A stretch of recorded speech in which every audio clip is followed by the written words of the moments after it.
Sometimes we have to ask ourselves, what's using my life?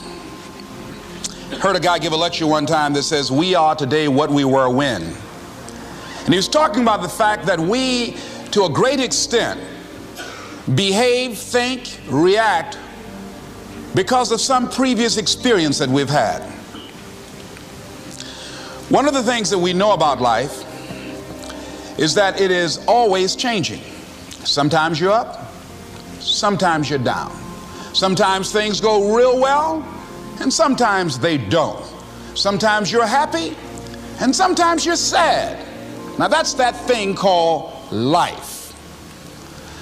And when we begin to understand and know that, accepting that reality that we will never ever have things just on an even keel all the time, that you're going to have some ups and you're going to have some downs, but during those down moments, that's where the growth takes place. That's where the work is. See, anybody can feel good when they have their health, their bills are paid, they have happy relationships, business is successful. Anybody could be positive then. Anybody can have a larger vision then. Anybody can have faith under those kinds of circumstances. Am I correct? See, but the real challenge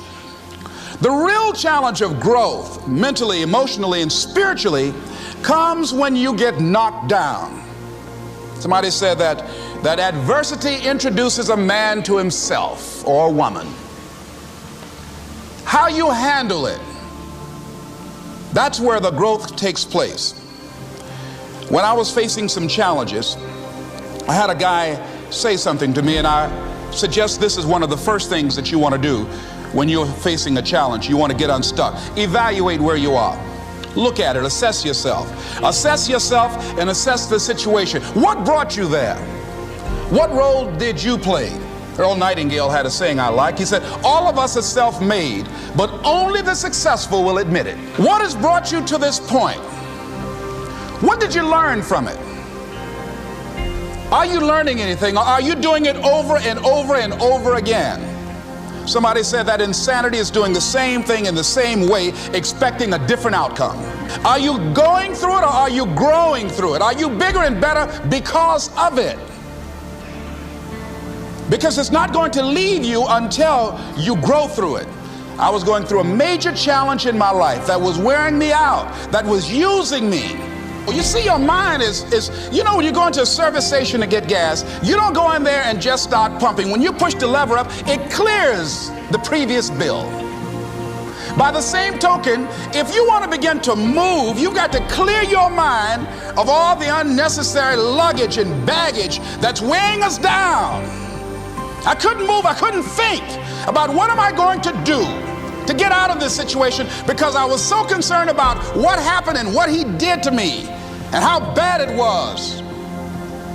I was so stuck in that I couldn't even focus on what I should have done. Feeling sorry for myself and angry, and none of that was taking me anywhere.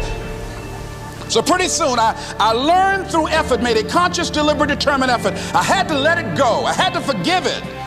Let it go and begin to focus on developing myself. And I say to you, you're going to have people to do things to you. Things are going to happen to you. And the most important thing to do is to harness your will and let it go and move so you can grow, so you can get on with your life. It doesn't matter about what happens to you. What matters is, what are you going to do about it? All of us have experienced some tragedy, and if we haven't, we will. And you can either let it destroy your life, or you can build upon it.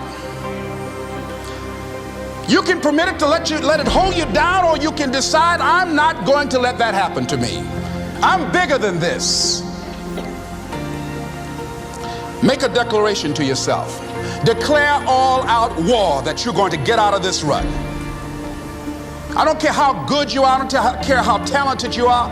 I don't care how much you work on yourself. There are some times when things aren't going to go right.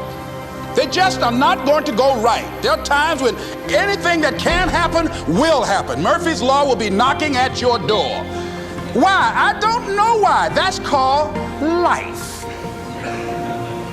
And you have to deal with it. Sometimes your life will be in a slump, just like sports. Some of the best shooters can't hit baskets different times in games. They get in a slump. Do they sit on the sideline and say, I just didn't hit a basket today? No, they continue to execute. I suggest to you that if you are facing a challenge, don't stop. Stay busy. Work your plan. Continue to do those things that you know that work for you after you have evaluated yourself in the situation. Continue to move. Stay busy, stay busy, stay busy. Find somebody that you can help so you can forget about you for a moment. See, sometimes the best thing to do is to be. Sometimes you have to just back up and go within yourself. A bow and arrow, you can't take a bow and just push it out an arrow. You just can't push the arrow out. You have to pull it back and then release it.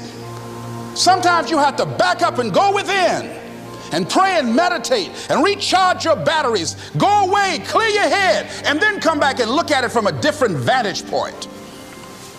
Don't operate while you're under the spell or the effect of what's going on. Next thing is that you've got to activate the thinker in you. Don't allow your emotions to control you. We are emotional, but you want to begin to discipline your emotion. If you don't discipline and contain your emotions, they will use you. Your mind goes on automatic, just like a guard. You know, I loved reading the book called As a Man Thinketh by James Allen. He uses the analogy of the mind being like a garden. You know, weeds don't have to have any encouragement to grow. You don't have to water them. They don't have to get sunshine. They don't have to have fertile ground. They will grow through the cracks of a sidewalk. Am I right? But if you want to grow orchids or roses or any kind of exotic flowers, there are special processes and procedures you must go through.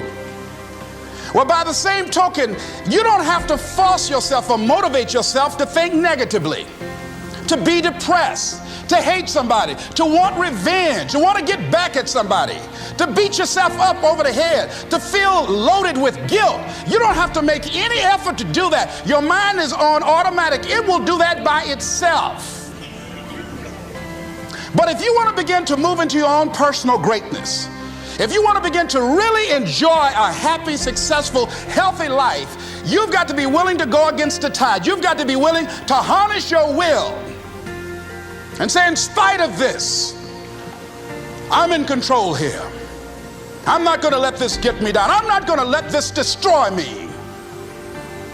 I'm coming back, and I'll be stronger and better because of it. You have got to make a declaration that this is what you stand for.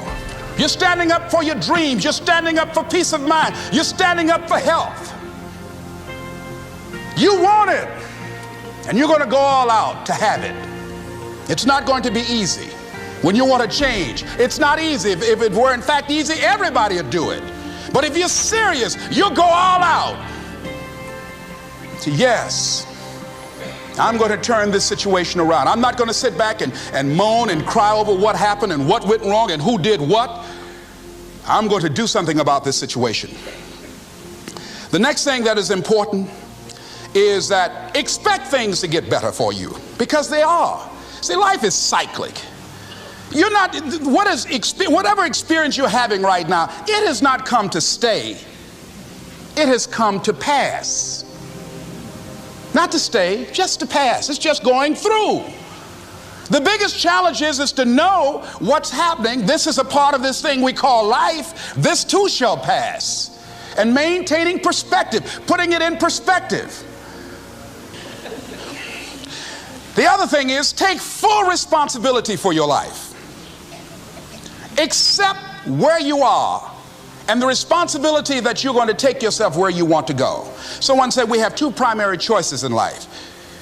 We can either accept conditions as they exist, or we can take the responsibility to change them.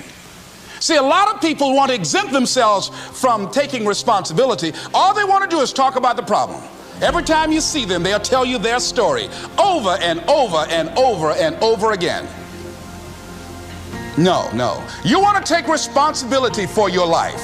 I got me here, I can get me out of this. And I'm getting out. I'm not going to be a volunteer victim. George Bernard Shaw said there are two kinds of people in life. You know, he said those that make things happen, those that watch things happen, and those that don't know what happened. And he said the people that get along in this life look around for the circumstances that they want, and if they can't find them, they make them. They create them. So part of beginning to get unstuck, you've got to decide that the behavior pattern that you have adopted doesn't work for you. You've got to change your strategies, and changing your strategy means reinventing your life, recreating you, and you have the power to do that. You can decide that you're going to change, that you're not going to be a wimp. You can decide that you're going to stand up to life. You can decide that I'm going to live each day as if it were my last. You have the power to make that decision. You can decide I'm going to work on myself and develop myself. I'm going to empower me. And all of these things that are happening to me right now, they're just temporary inconveniences. They're not stronger than I am. I'm in charge here.